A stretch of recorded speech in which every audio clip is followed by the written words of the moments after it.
Hello বন্ধুরা, আরও একবার আকর্ষণীয় ম্যাথের ট্রিক্স নিয়ে তোমাদের সামনে হাজির হয়েছি। দেখো, 1 নম্বর, প্রথম পাত্রে জলের পরিমাণ 20% ও দ্বিতীয় পাত্রে এর পরিমাণ 25%। প্রথম পাত্রে 5 অংশের সঙ্গে দ্বিতীয় পাত্রে 6 অংশ মিশ্রিত করলে নতুন মিশ্রণে জলের শতকরা হার কত?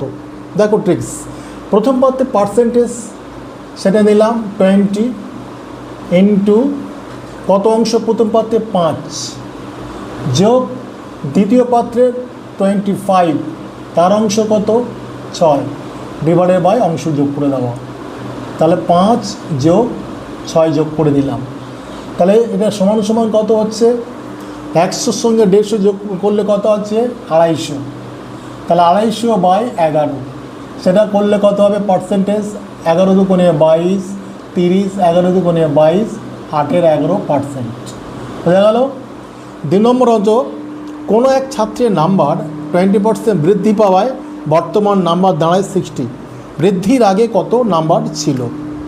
তাহলে এক্ষেত্রে কী হবে? কত নাম্বার দাঁড়াচ্ছে? বর্তমান নাম্বারটা লিখি 60 ডিভাইডেড বাই, যেহেতু নাম্বারটা বৃদ্ধি পেয়েছে 100-র সঙ্গে 20 যোগ করে দেবো, 100-র সঙ্গে 20 যোগ করে দেবো ইন্টু 100।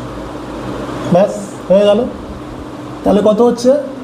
60 by 120 into 100। তাহলে এটা কাটলে কত হয়? 2, 50। তাহলে হচ্ছে 50% এক লাইনে।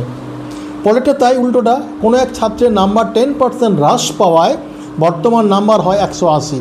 হ্রাসের আগের নাম্বার কত ছিল? তাহলে নাম্বারটা, বর্তমান নাম্বারটা দিয়ে দিলাম 180। যে আগে বৃদ্ধির জন্য 100-র সঙ্গে 20 যোগ করেছিলাম, এই হ্রাসের জন্য 100 থেকে 10 মাইনাস করে তার সঙ্গে 100 গুণ করে দেবো। তাহলে 180 বাই 90 ইন্টু 100। তাহলে এটা কেটে গেলে 2 সমান সমান 200। তাহলে কত বড় বড় অঙ্ক দেখো সহজে এক লাইনের মধ্যে হচ্ছে। শুধু ট্রিক্সগুলো জানলে হয়ে যাবে। আজ এই পর্যন্ত।